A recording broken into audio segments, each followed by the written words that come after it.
Hey everyone, Sam Dever, the Social Media Show, filming today from my hometown, Canton, Illinois, and I am with a very special guest, professional fighter, really good friend of mine, Mr. Ryan Smith. How's it going? Welcome, sir. Welcome. Thank you for having me into your realm, Yeah, if you man, will. it's the clubhouse. This is awesome, and we interviewed Mark Tolios not too long back. He wrote a book, or he's doing a documentary actually on the UFC fighters, and interviewed lots of fighters, and just kind of diving right into it. Tell us a little bit about yourself and what you do in the world of fighting. I'm a professional mixed martial arts fighter.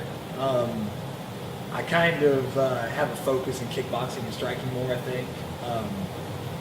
Yeah, man, I've been fighting for 7 years now. Nice. And us being based in Vegas, we have now found that, well, besides Mayweather when he fights, when Mayweather fights, it's still like a ridiculous big deal. But fight night now is UFC. Yeah. So can you break down the difference for people that may not know?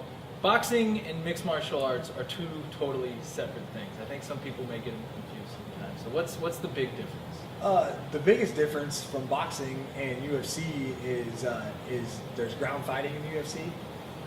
You can fight in the clinch. So basically it mixes wrestling, jiu-jitsu, form of stand-up, so you can be a boxer and still fight in MMA. And I guess the biggest visual difference is you fight in a cage and not a ring, and you don't fight in 10-ounce gloves, you fight in 4-ounce gloves. Okay, that makes sense. And actually it's been proven that your sport is safer, really. I mean, I'm sure there's truths to both sides, but yeah, I mean, I think it's naive to think MMA is not right. It's not somewhat dangerous. Right. But yeah, definitely comparing MMA to boxing is two different things. Boxers wear bigger gloves. All they do is punch in the body and punch in the head. I've fought MMA fights where I didn't get punched. Like, just literally didn't even get punched in the face one time the entire fight. Right. The 4-ounce gloves sounds crazy, but it inflicts more cuts, and you get knocked out easier, but you don't take the brain damage of getting hit repeatedly. The constant. Yeah, the constant pound. Might have the bigger gloves is more force. It's not good for the brain. Okay, that makes sense. And next question, how much training goes into one fight? Because us, the viewer, the spectator, like, oh, they just fought once every 6 months, sometimes maybe once a year, but how much preparation is going into that? It varies from gym to gym and from fighter to fighter. At the highest levels, guys do 8-week training camps. And that's basically probably doing 4 to 5 hard workouts, 4 to 5 easy workouts a week. So they're looking at anywhere from 8 to 10 to even 11, 12 workouts in a week. So you're having 2 a day, sometimes even 3 a days. And that's for 6 to 8 weeks. You know what I'm saying? I personally like to train year round, not super hard, but stay in shape, stay in the gym. And then I like about 4 hard weeks before a fight. And the last week being recovering from the training you've actually done to your body, to let it heal up before the fight. But it's endless. I mean, it's hours and hours and hours and weeks and months and everything else just to get ready for one fight that could potentially be at most 25 minutes. How critical is diet in your sport? I think it's one of the most important things. I think fighters aren't real great at it yet. I would say most fighters aren't real great at it yet. I'm not saying I'm great at it, but I think I'm better at it than some. I don't do hard weight cuts. I diet way down. Instead of cutting 15 pounds a day of weigh-ins, I usually only have 2 or 3 pounds at most. It's very, very important though. A lot of fighters just eat garbage year round, and then basically 2 to 3 weeks away from the fight, they start dieting a little bit, and then like crash diet basically at the end to make weight.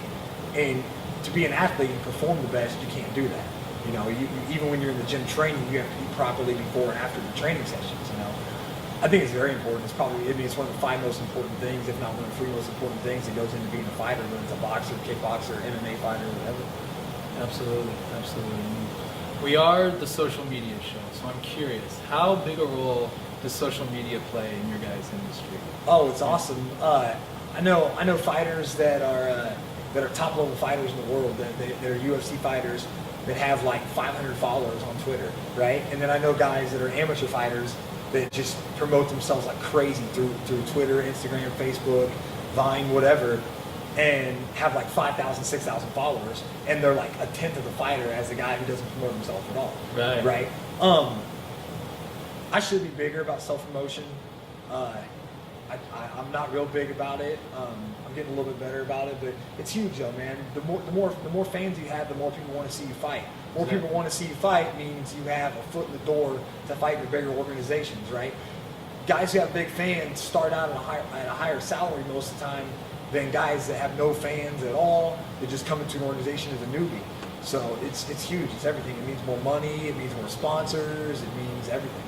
Wow, absolutely. It sounds like that's interesting. Someone that may not even be close to XYZ fighter, but they're promoting themselves and to other people, they're gaining those loyal fans. And like you said, that's important for fighting because you got to fill seats. Yeah. Sponsors want to see filled seats, so you feel that less talented guys, maybe is the right way to put it, can get their foot in the door over maybe the more talented ones. Yeah, absolutely. Just literally by promoting themselves on social media. Just I love it. You know, reposting their fight videos, constantly updating statuses about what they're doing in the gym, how their training camp's going, everything. You know, it's huge.